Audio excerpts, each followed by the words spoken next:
మన తెలుగు రాష్ట్రమైన తెలంగాణలో ఎంతో ప్రసిద్ధిగాంచిన దేవాలయం రామప్ప టెంపుల్ ఉంది. రాముల వారు పూజ చేసిన రామలింగేశ్వర స్వామి విగ్రహం ఉంది. కాకతీయ రాజులు పాలించినటువంటి రాజధాని అయిన వరంగల్ డిస్టిక్ పక్కన ములుగు డిస్టిక్లో ఉంది. ఎంట్రన్స్లో మనకి ఇలా ఉంటుంది: కాకతీయ రుద్రేశ్వర రామప్ప దేవాలయం అని 4 లాంగ్వేజెస్లో రాసి ఉంటుంది. తెలుగు, హిందీ, ఉర్దూ లాంగ్వేజెస్లో రాసి ఉంటుంది. గుడి ప్రాంగణంలోకి మనం ఎంటర్ అవ్వగానే ఓపెన్ స్పేస్ ఉంటుంది. Hi, hello, welcome back to my channel. ఈ దేవాలయం క్రీస్తు శకం 1213 నాటిది. గణపతి దేవుడు కాలం నాటిది. మీరు చూసుకున్నట్లయితే దేవాలయాలకి దేవుని పేరు మాత్రమే ఉంటుంది, కానీ ఇక్కడ మాత్రం ఈ గుడికి ఎవరైతే శిల్పి చెక్కారో అతని పేరు ఉంటుంది ఈ గుడికి. మీరు చూస్తున్నట్లయితే ఇలాంటి కట్టడాలు కానీ ఇలాంటి శిల్పాలు కానీ మన దేశంలో తప్ప ఏ దేశంలో ఉండవు. ఇలాంటివి చూడాలంటే చాలా అదృష్టం కూడా ఉండాలి. ఇప్పటికీ ఇలాంటి దేవాలయం మన తెలుగు రాష్ట్రాల్లో ఉందని చాలామందికి తెలియదు. ఇలాంటి శిల్పకళ కానీ ఇలాంటి దేవాలయాలు కానీ ఇలాంటి పురాతనమైన దేవాలయాలు ఎక్కడా ఉండవు. మన ఒక్క భారతదేశంలో మాత్రమే ఉంటాయి. ఒక్కసారైనా కానీ దీన్ని సందర్శించాలి మనం. ఈ దేవాలయం 3 విషయాల్లో మాత్రం చాలా గొప్పది. ఒకటి ఆర్కిటెక్చర్, ఇంకోటి గోపురానికి వాడిన ఇటుకరాయి నీళ్ళలో తేలుతుంది, ఇంకోటి ఆ గోడలకి ఉన్న రంగు ఎప్పటికీ మాసిపోదు. కాకతీయ రాజులు ఏవైతే దేవాలయాలు కట్టించారో వాటన్నిటి కింద ఇసుకనే వాడేవాళ్ళు కట్టడానికి. మీరు చూస్తున్నట్లయితే ఆ కింద ఉన్న లేయర్లుగా ఉంది కదా గుడి పునాదులు, నక్షత్ర ఆకారంలో కట్టడం అయితే జరిగింది. శివుడు దేవాలయం ముందు ఉన్న నందీశ్వరుడికి ఒక కళ ఉంది. ఈ నందిని ఒకసారి మీరు చూస్తే చాలా అద్భుతంగా ఉంటుంది. ఈ నంది ఎడమకాలు, ఎడమ చెవి ఎప్పుడు శివుడు ఆజ్ఞాపిస్తాడా అని ఆ ఎడమకాలుతో లేచి వెళ్దామని చెప్పేసి రెడీగా ఉంటుంది. మీరు ఆ నంది వైపు చూడండి ఒక్కసారి. ఆ కళ్ళు మీ వైపు చూస్తున్నట్టు అనిపిస్తూ ఉంటుంది. ఈ నంది చాలా ఎత్తుగా అద్భుతంగా ఉంటుంది. ప్రతి శివాలయంలో నందీశ్వరుడు ఉంటాడు, కానీ ఇక్కడ ఉండే నందీశ్వరుడు డిఫరెంట్గా ఉంటుంది. ఇక్కడంతా మీరు చూస్తే ఆ శివుడు ఎప్పుడు ఆజ్ఞాపిస్తాడా, లెగిసి వెళ్దామా అని చెప్పేసి ఎదురు చూస్తూ ఉంటుంది. మీరు చూస్తున్నట్లయితే ఆ నంది మెడలో ఉన్న ఆర్నమెంట్స్ అసలు ఎంత అద్భుతంగా ఉన్నాయంటే మిషన్స్ ఏమీ లేకుండా అలా చెక్కడం అనేది చాలా గ్రేట్. ఆ గుడి చుట్టూ ఉన్న శిల్పాలు చాలా అంటే చాలా అద్భుతంగా ఉన్నాయి. కొండరాయి పైన చెక్కబడిన ఏనుగు బొమ్మలు. ఇప్పుడు మీరు చూసే ఏనుగులు ఒక్కొక్కటి ఒక్కొక్క రకంలో ఉంటుంది. ఈ ఏనుగు శిల్పం వచ్చేసేది ఒకదానికి సంబంధం లేకుండా ఉంటుంది. ఒక్కోటి ఒక్కొక్క షేప్ లాగా. ఎంత మనకి తెలిసినా కానీ ఎప్పుడు కట్టించారు, ఏ కాలం నాటిదని ఆ శిల్పాలలో ఉన్న మీనింగ్స్ అయితే మనకి అర్థం కావు. అందుకనే మేము గైడ్ని హెల్ప్ చేసుకోవడం అయితే జరిగింది. ఆ గుడి శిల్పాలకు ఉన్న ప్రత్యేకత మనం గైడ్ చెప్పే మాటల్లోనే విందాం రండి. లేదా సాల బంజికలు అంటాం. ఇక్కడ 3 ద్వారాలకు వీటిని ఇచ్చారు. 12 ఉన్నాయి. ఇక్కడ ఉన్న శిల్పాల్లో ఇది చిన్నది పొట్టిగా ఉన్నారు. ఆమె ఒక ట్రైబల్ లాగా అడవిలో వేట చేస్తుంది. చేతిలో బాణం ఉంది, పైన చెట్టు, దానిపై కోతి పక్షిని ఇచ్చాడు. పక్కన కోతి ఉందండి, అటు పక్షి కనిపిస్తుంది, నెమలి. ఈమె అడవిలో వేట చేస్తున్నప్పుడు ముళ్ళు గుచ్చుకుంటే ఆమె సర్వెంట్ వచ్చి ముళ్ళు తీస్తున్నాడు. అక్కడ ఆ శిల్పకళ ఎంత గొప్పదంటే ముళ్ళు గుచ్చుకున్న చోట కూడా వాపులాగా పెట్టారు. ట్రైబల్ లేడీ లాగా ఆ స్కర్ట్ కానీ ఆ తలకి ఉన్న నెమల పింఛం కానీ ఒకసారి చూడొచ్చు మీరు. ఈ పక్కన ఉన్నది డాన్సర్కి ఆ చేతి వేళ్ళు కానీ ఆ శిల్పకళ కానీ చాలా అద్భుతంగా ఇచ్చారు ఆ శిల్పి అనేది. మనం ఇప్పుడు అటుపక్కగా వెళ్తే ఇక్కడ శిల్పాలు రాగిని, నాగిని అనే శిల్పాలు ఉంటాయి. రాగిని కాళ్ళకి మీరు చూసినట్లయితే అప్పట్లోనే హై హీల్స్ లాగా పెట్టారు. అవన్నీ ఇప్పుడు వస్తున్నాయి, అవి ఇంత ముందర కాలంలోనే ఉన్నాయి. అవి ఇప్పుడు అదంతా ట్రెండింగ్గా నడుస్తుంది, కానీ ఇంత ముందర కాలంలోనే పూర్వకాలంలో ఉన్నది. కుడి చేతి వైపు ఉన్నది రాగిని. ఆ రాగిని శారీ కూడా మీరు ఒకసారి చూడొచ్చు, చాలా డిజైనింగ్గా ఉంటుంది ఆ శారీ. ఆ లెఫ్ట్ సైడ్లో ఉన్నది నాగిని. నాగిని పాము మీద నాట్యం చేస్తూ ఉంటుంది. ఆ కళ్ళు కూడా పాము కళ్ళులాగా ఉంటాయి. రాగిని కళ్ళు చూస్తేనేమో స్మూత్గా ఉంటాయి, నాగిని కళ్ళు చూస్తేనేమో రఫ్గా అనిపిస్తుంది. 13th సెంచరీలోనే ఇలా ఉండటం అనేది చాలా అద్భుతం. ఆ నాగిని కళ్ళు వైపు చూస్తే చాలా భయంకరంగా ఉంటుంది. ఇప్పుడు వాటి పక్క చూపిస్తారండి. ఆ శిల్పాలు రెండు బాగున్నాయని చెప్పేసి నిజామ్స్ కాలంలో ఒక ఆఫీసర్ తీసుకెళ్ళి ఇంట్లో పెట్టుకున్నారు. తర్వాత ఆ నిజామ్స్ దగ్గర నుంచి తీసుకొచ్చి మళ్ళా ఇక్కడ పెట్టడం అనేది జరిగింది. అందుకే ఒక పక్కన సిమెంట్‌తో కట్టుంటది. ఒక పక్కనేమో పాతదిలాగా అనిపిస్తది. ఒకసారి చూడొచ్చు మీరు. దానికి దీనికి చాలా డిఫరెన్స్ అనేదైతే ఉంటుంది. ఇప్పుడు మనం చూసేది శిలాశాసనం. దీని మీద ఈ గుడి ఎవరైతే కట్టించారో రేచర్ల రుద్రయ్య గారు, వాళ్ళ ఫ్యామిలీ మెంబర్స్ యొక్క చరిత్ర దాని మీద రాసి ఉంటుంది. తెలుగు మరియు కన్నడలో ఉంటుంది. ఇంట్రడక్షన్ మొత్తం అక్కడ ముందల గీడ దగ్గర రాసి ఉంటుంది. ఆ ఫ్యామిలీ మెంబర్స్ గురించి అందులో వివరించడం అయితే జరిగింది. ఇక్కడ మీరు చూస్తున్న శిల్పాలు ఉన్నాయి కదా, ఏనుగు పైన సింహాలు. ఇవి కాకతీయ రాజుల యొక్క బిరుదు సింబల్ అన్నమాట. ఇప్పుడు మీరు ఇక్కడ చూస్తున్నట్లయితే ఇక్కడ విదేశీయుల విగ్రహాలు కూడా కనిపిస్తూ ఉంటాయి. ఇక్కడ పర్షియన్స్, ఈజిప్షియన్స్, ఇటాలియన్స్ వాళ్ళు వచ్చి వెళ్ళారని చెప్పి ఎవిడెన్స్ అన్నమాట ఇవన్నీ. మీరు ఇక్కడ చూడవచ్చు, ఒక పక్క డ్యాన్స్ చేస్తూ, ఒక పక్క మ్యూజిక్ చేస్తూ, ఒక పక్క డ్యాన్స్ చేస్తూ, ఒక మ్యూజిక్ చేస్తూ ఒక పక్క చూడొచ్చు. ఇదంతా కాకతీయ నాట్యం అన్నమాట. ఇప్పుడు కాకతీయ నాట్యం అనేది తెలంగాణ అఫీషియల్ డ్యాన్స్ అన్నమాట. ఇప్పుడు దాని కింద ఫ్లవర్స్ లాగా ఉంటాయి. అవి స్టార్ షేప్‌లో ఉంటాయి. ఈ గుడి ఆ స్టార్స్ సింబల్‌లో ఉంటుంది పైనుంచి చూస్తే. గమనించండి, ఒకదాని వెనకాల ఒకటి ప్రదక్షిణ చేస్తున్నట్లు ఇచ్చాడు. ప్రతిదీ డిఫరెంట్గా ఉంటుంది. ఇక్కడ చూడండి, ఇది నార్మల్గా ఉంటే ఇక్కడ కాలు పట్ల అవుతుంది, ఇది కాలుపై తొండ వేసినట్లు, ఒకటి తొండంతో కాళ్ళు లాగుతున్నట్టు, ఒకటి తొండం తీసి మీద పెట్టినట్టు, ఒక్కొక్కటి ఒక్కొక్క రకంగా ఉంటాయి. అన్నీ ఒక రకంగా ఉండవు. ప్రతి ఒక్క దానిలో ఒక స్మాల్ డిఫరెంట్ ఉంటుంది. ఈ ఆలయంలో 2 పెద్ద శిల్పాలు ఉన్నాయి. ఆ శిల్పాలు ఒకటి కోపంగా నాట్యం చేస్తున్నట్టు ఉంటుంది. రెండోది నాట్యం చేస్తున్నప్పుడు కింద కోతి చీరను లాగుతున్నట్టు అనిపిస్తుంది. ఆ చీరను లాగిన కోతిని డ్యాన్సరు కొడుతున్నట్టు ఆ సింబాలిక్‌గా ఉంటుంది. అయి వెనకమాలున్న హెయిర్ ఏదైతే ఉందో అది ఇప్పుడు ఫ్యాషన్ అన్నమాట. అది అప్పట్లోనే ఉంది. అప్పట్లోని ఫ్యాషన్ మళ్ళా ఇప్పుడు ఫాలో అవుతున్నారు. ఆ శిల్పాల కింద మీరు ఇప్పుడు చూస్తున్నారేమో ఆ మినీ స్కర్ట్స్, ఆ స్టైలు అదంతా అప్పట్లోనే, ఆ స్టైల్ అంతా అప్పట్లోనే ఉంది. నవ్వుతూ నాట్యం చేస్తున్న శిల్పాలు అటు పక్క 2 ఉన్నాయి, చూపిస్తాను. ఇక్కడ ఆ నవ్వుతూ నాట్యం చేస్తున్న శిల్పాలు, ఆ కాలి యొక్క వేళ్ళు చూడండి ఒకసారి. నాట్యం చేస్తే ఎంత అందంగా ఉంటాయో, ఆ విగ్రహాలను విరగకొట్టడం అయితే జరిగింది. ముహమ్మద్ తుగ్లక్ వచ్చినప్పుడు ఆ విగ్రహాలని ఇరగొట్టడం అయితే జరిగింది.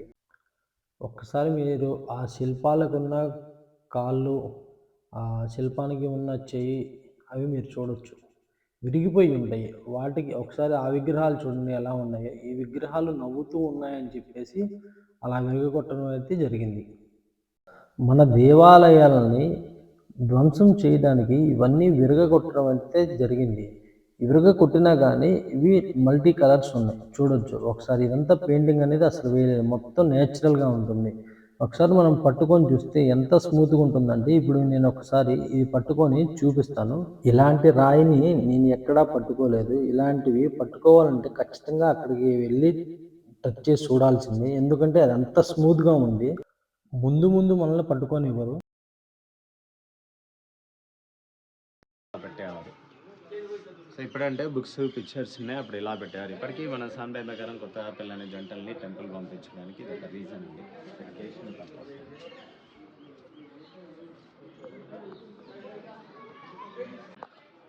ఇప్పుడు ఆ గోపురం అంతా ఇటుకలతోటి కట్టారు.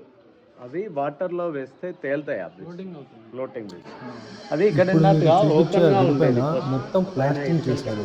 ఎందుకంటే వచ్చిన వాళ్ళు ఆ ఫ్లోటింగ్ ఇటుకరాలు ఏవైతే ఉన్నాయో అవి తీసుకొని వెళ్ళిపోతున్నారని చెప్పేసి మొత్తం సిమెంట్తో ప్లాస్టింగ్ చేయడం అనేది అయితే అలా జరిగింది. తీయకుండా ఇది పైనుంచి ప్లాస్టరింగ్ లైట్ చేశారు. వెయిట్ ఉన్న అవి తయారు చేయడానికి రీజన్ ఏంటంటే వెయిట్ తగ్గించడం కొరకు. మొత్తం స్టోన్ తో కట్టింది కదా, పైన స్టోన్ వాడితే హెవీ వెయిట్ అవుతుందని అవి తయారు చేశారు. అలాంటివి ఇది తయారు వీడియో. చేశారు. ఇప్పుడు మనం చూపిస్తున్నాం నార్మల్ బ్రిక్ అయితే సింక్ అవుతుంది, ఇది ఫ్లోట్ అవుతుంది. స్టోన్ ఏదైతే కానీ అందరూ ఇట్లా చూడడానికి తీసుకోవాలని క్లోజ్ చేస్తారు. ఎందుకంటే అది అక్కడ అలా వదిలేస్తే తీసుకెళ్ళిపోతున్నారని చెప్పేసి అలా జస్ట్ ఆ వీడియో ఒకటి తీసి అలా పెట్టారు.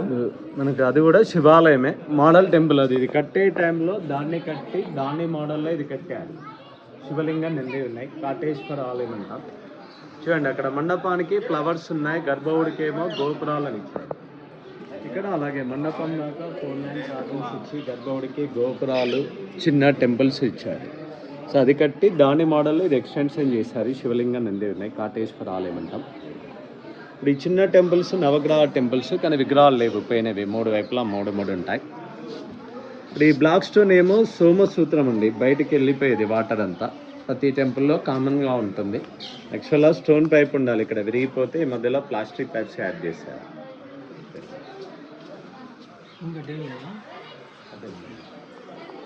ఇది ఈ డిపార్ట్మెంట్ వాళ్ళు మళ్ళీ సపోర్ట్ ఇది కట్టి అంటే ఆఫ్టర్ ఇండిపెండెన్స్ తర్వాత ఆర్కియాలజీ టేకప్ చేసుకున్నారు. ఆ టైంలో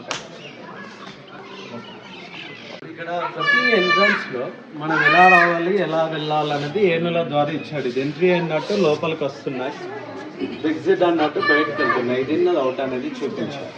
ఇది గజాసుర సంహారం అనే స్టోరీ అండి. ఇక్కడ ఈ మిడిల్లో రౌండ్గా చూడటానికి తాబెల్లా ఉంటుంది, కానీ అది ఏనుగా. నటరాజు కింద తొండము కాళ్ళు ఉన్నాయి, కానీ తలపైన ఏమో తోక కాళ్ళు ఉన్నాయి. అంటే గజాసురుడు అనే రాక్షసుడి కడుపులోకి శివుడు వెళ్ళి ఆయన పుట్టం చీల్చుకొని వస్తున్నాడు. ఇతడి తలనే వినాయకుని పెడతారు. ఇక్కడ వినాయకుని కూడా ఇచ్చాడు. ఇది వినాయక చవితి స్టోరీ. కాల భైరవుడు, ఇంద్రుడు, బ్రహ్మ, విష్ణుమూర్తి, చివరిలో కుమారస్వామి ఇచ్చాడు. ఇది గజాసుర సంహారం. ఇక్కడేమో గోపికా వస్త్రాపండం అండి. ఇది గోపికలు స్నానం చేస్తుంటే వాళ్ళ డ్రెస్లను శ్రీకృష్ణుడు ఎత్తుకెళ్ళి చెట్టుపై కూర్చున్నట్టు, తర్వాత గోపికలు వచ్చి వేడుకుంటున్నట్లుగా ఇచ్చాడు. ఇది గోపికా వస్త్రాపండం. ఈ ప్లేస్ వచ్చి నాట్య మండపం. కాకతీయుల టైంలో ఇక్కడ నాట్యాలు జరిగాయి. నాట్యాన్ని స్టార్ట్ చేసే ముందు నటరాజుకి నమస్కారం చేసుకోవాలని పైన మిడిల్లో నటరాజుని ఇచ్చారు. ఇప్పటికీ మన క్లాసికల్ డ్యాన్సర్స్ నటరాజు నృత్యం చేసుకుని స్టార్ట్ చేస్తారు. మధ్యలోది నటరాజ స్వామి. ఈ ట్రయాంగిల్స్ ఉన్నాయి కదా, ఇవి అష్టదిక్పాలకులు. అక్కడ ఈస్ట్ అండి ఇంద్రుడు ఉన్నారు, సౌత్ ఈస్ట్లో అగ్ని, సౌత్లో యముడు, అలా నిరుతి, వర్ణుడు, వాయువు, కుబేరుడు, ఈశాన్యుడు. అష్టదిక్పాలకులు.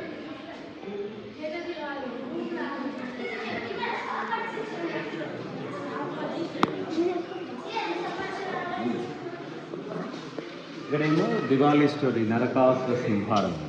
ఇప్పుడు చిన్నగా రథం ఉంది కదా, ఆ రథం మీద రథసారథిగా కృష్ణుడు, వెనకాల సత్యభామ బాణం పట్టుకొని ఉన్నారు. ఇలా కప్పజిలోనేమో నరకాసురుడు ఏనుగు మీద వస్తున్నాడు. సో ఇక్కడ సత్యభామ నరకాసురుడిని చంపుతున్నట్లు, వీళ్ళ సైన్యం అంతా ఇటు పక్కన ఫైట్ చేస్తున్నారు. దివాళీ స్టోరీ. ఇక్కడ క్షీరసారం, దేవతలు రాక్షసులు కలిసి పాలసముద్రాన్ని చిలుకుతున్నారు అమృతం నుంచి. వాసుకి పాము, తలవైపేమో రాక్షసులు ఉంటారు, తోకవైపు దేవతలు ఉండి మధ్యలో మంగళ పర్వతాన్ని చుట్టి చిలుకుతారు. సో ఈ చిలికాక విషయం ఐరావతం వచ్చాక అమృతం వస్తున్నది.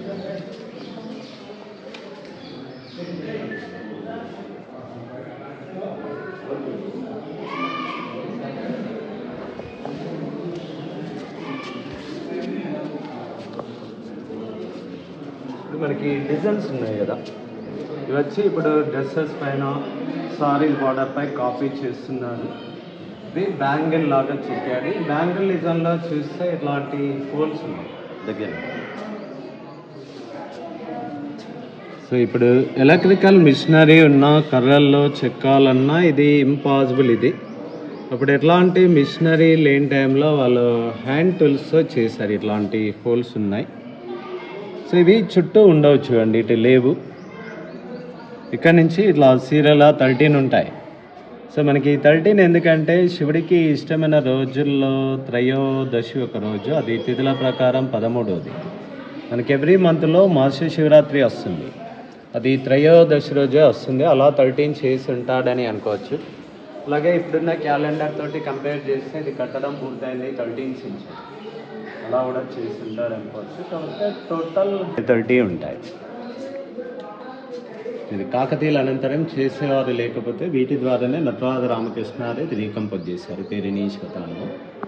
సో ఇక్కడ చూడండి ఇక్కడ ఒక స్పెషాలిటీ ఉందండి. ఇది ఒక చెట్టు మీద శ్రీకృష్ణుడు నిల్చొని ఫ్లూట్ వాయిస్తున్నాడు. ఆ ఫ్లూట్ నుంచి వచ్చే మ్యూజిక్ ఇక్కడ వస్తుంది. ఇది సరిగమలని అంటాం. కానీ కొడుతుంటే డిఫరెంట్ సౌండ్స్ వస్తాయి. ఇట్లా చూడండి.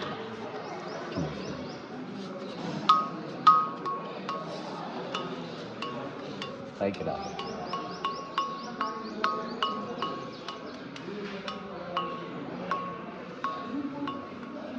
ఇంకా దేనికి సౌండ్ రాదు. చూడండి ఇట్లా.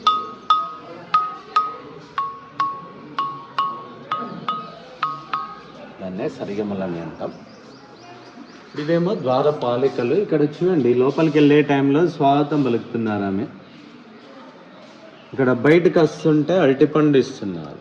సో అలా వెళ్ళి ఇలా రావాలనేది ఇక్కడ కూడా ఇండికేషన్స్ ఇచ్చాడు దేవుని వైపుకి. ఇప్పుడు ఈ పైన ఏమో లక్ష్మీదేవి, గజలక్ష్మి.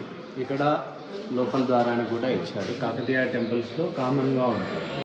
మీరు ఇక్కడ చూసినట్టయితే బాడీలు 3 ఉంటాయి, కాళ్ళు 4 ఉంటాయి. అంటే మొత్తం 6 కాళ్ళు ఉండాలి, కానీ 4 కాళ్ళే ఉంటాయి, కానీ ఒకేలాగా ఉంటాయి. అతను చేతిలో పెట్టి చూపిస్తున్నాడు, ఒకసారి చూడవచ్చు మీరు. ఇప్పుడు మీరు ఏదైతే చూస్తున్నారో ఈ భీములు, ఆ భీములు భూకంపాలను సైతం తట్టుకునే విధానంగా అక్కడ అలా పెట్టడం అనేది జరిగింది. ఇప్పుడు మీరు చూడొచ్చు, ఇటు రైట్ సైడు ఈ పోలు, ఈ లెఫ్ట్ సైడ్ ఈ పోలు కిందకి దిగుంటాయి. అప్పుడు ఒకసారి భూకంపం వచ్చినప్పుడు అవి కిందకి దిగడం అనేది జరిగింది. అవి పడిపోవడం జరగదు, ఓన్లీ జస్ట్ కిందకి అలా భూమిలోకి వెళ్తాం అనేది అయితే జరుగుతుంది. ఒకసారి చూడొచ్చు మీరు, అవి ఎంత కొంచెం కొంచెం కిందకి వెళ్ళి ఉంటాయి. ఆ డ్యాన్స్ ఫ్లోర్ కూడా కిందకి దిగి ఉంటుంది. ఇంకోటి, ఈ పోల్స్ మీద సూర్యకిరణాలు పడతాయి కదా, ఆ సూర్యకిరణాలు పడినవి గర్భగుడిలో లైటింగ్ ఉండదు కాబట్టి ఆ సూర్యుడి యొక్క కిరణాలు గర్భగుడిలోకి వెళ్తాయి. ఇప్పుడు ఆ గైడ్ మనకి చూపిస్తాడు, చూడండి. ఆ గైడ్ ఇప్పుడు మనకి ఎక్స్ప్లెయిన్ చేస్తున్నాడు. ఈ లైటింగ్ ఏదైతే లోపలికి పడుతుందో ఈ సూర్యకిరణాలు, దాని గురించి. ఎక్కడైనా కానీ గర్భగుడిలో లైటింగ్ అనేది ఉండదు. సూర్యకిరణాలు చుట్టుపక్కల ఇప్పుడు ఎలా అయితే కనిపిస్తుందో అలాగా ఇక్కడ మనకి వచ్చి ఈ పోల్స్ మీద లైట్ పడి మనకి గుళ్ళోకి వెళ్తాయి అన్నమాట. ఇప్పుడు అది అతను చూపిస్తున్నాడు కదా, ఆ విధంగా. ఇటు సైడ్ చూస్తే చూడండి ఒకసారి, ఇటు సైడ్ నుంచి కూడా మనకు కనిపిస్తుంది. ఇప్పుడు తన గుళ్ళోకి లైట్స్ చూపిస్తాడు. ఇది తన వేస్తుంది ఇక్కడ పోల్ మీద, కానీ వెళ్ళేది గుడి లోపలికి. నేను ట్రై చేశాను, అది ఎలా అనేది అర్థం కాలేదు. తను వేసి చూపించాడు. అది మొత్తం రాయి, కానీ ఎలా రిఫ్లెక్షన్ అటు పడుతుంది అనేది మాత్రం అది అర్థం కావట్లేదు. తను వేసి చూపిస్తున్నాడు. అది గుడి లోపలికి వెళ్తుంది. ఎర్లీ మార్నింగ్ సూర్యుడు దాని మీద పడినప్పుడు సూర్యకిరణాలు అక్కడ పడి ఆ గర్భగుడిలోకి వెళ్ళిపోతాయి అంట. పిల్లర్స్ 4 ఉన్నాయి. దాదాపు 3 ఒకేలాగా చుట్టి ఇది డిఫరెంట్గా ఇచ్చాడు. అన్నిటికంటే సన్నగా ఉంటుంది. మళ్ళీ ఇక్కడ అన్నిటికీ కార్వింగ్స్ ఉన్నాయి. ఇక్కడ ప్లేన్ ఇచ్చి సొట్ట పెట్టాను. ఇది ఎందుకంటే గుడి యొక్క శిల్పకళ చూసి దిష్టి అనేది తలవకుండా ఒక లోపాన్ని ఇచ్చాడు. అక్కడ ఉండాల్సిన శిల్పాలను తీసుకొచ్చి కింద ఇచ్చాడు.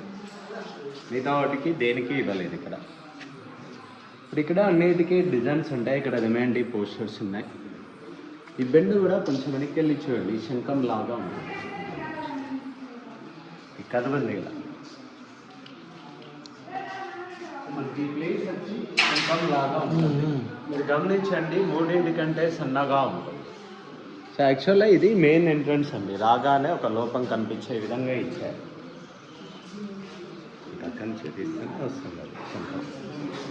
అతను అబద్ధం చెప్తున్నాడేమో అనుకుని నేను అక్కడ టచ్ చేసి కూడా చూశాను, అది మొత్తం రాయే. మనకి ఇక్కడ ఒక టెంపుల్ ఇప్పారండి. కామేశ్వర ఆలయం అనే గుడిని రీబిల్డ్ చేయడానికి తీసారు. కింద ఫొటోస్లో కనిపిస్తున్న టెంపుల్ని తీసి పక్కన పెట్టారు. ఆ రాళ్ళన్నీ దీనివే. దాని లోపలేమో మొత్తం ఇసుక ఉంది. కాకతీయ కట్టడాలన్నీ ఇసుక మీదే కట్టేవాళ్ళు. భూకంపాలు లాంటివి వస్తే కూలిపోకుండా ఉంటాయని చెప్పేసి ఇసుక మీద కట్టారు. కామేశ్వర దేవాలయాన్ని ఇక్కడ నిర్మించాలనుకున్నారు, కానీ ఇది మధ్యలో ఆగిపోయింది. ఇప్పుడు మీరు ఈ కుడివైపు చూసినట్లయితే అక్కడ శివునికి నైవేద్యం అదంతా వంటగదిలాగా దాన్ని వాడుకునేవాళ్ళు. ఈ పక్కన కట్టినటువంటి రాడ్లు దేవాలయం పాడవకుండా ఉండడానికి చిన్న చిన్న పనులైతే చేస్తున్నారు. ఈ గుడి లోపలికి వెళ్ళడానికి 3 దారులైతే ఉంటాయి. గర్భగుడి లోపల ఉన్న శివుడిని వీడియో తీయటానికి లోపల అనుమతించరు. ఇలాంటి ఆర్కిటెక్చర్ చూడాలంటే కేవలం మన ఒక్క భారతదేశంలోని మాత్రమే ఉంటుంది. నేను చెప్పిన మాటలు కాకుండా మీకు తెలిసిన ఇన్ఫర్మేషన్ ఏదన్నా ఉంటే కామెంట్ సెక్షన్లో కామెంట్ చేయండి. చూశారు కదా ఈ దేవాలయం యొక్క అద్భుతం. మీకు నచ్చితే కనుక లైక్, షేర్ అండ్ సబ్స్క్రైబ్ చేయండి. Thank you.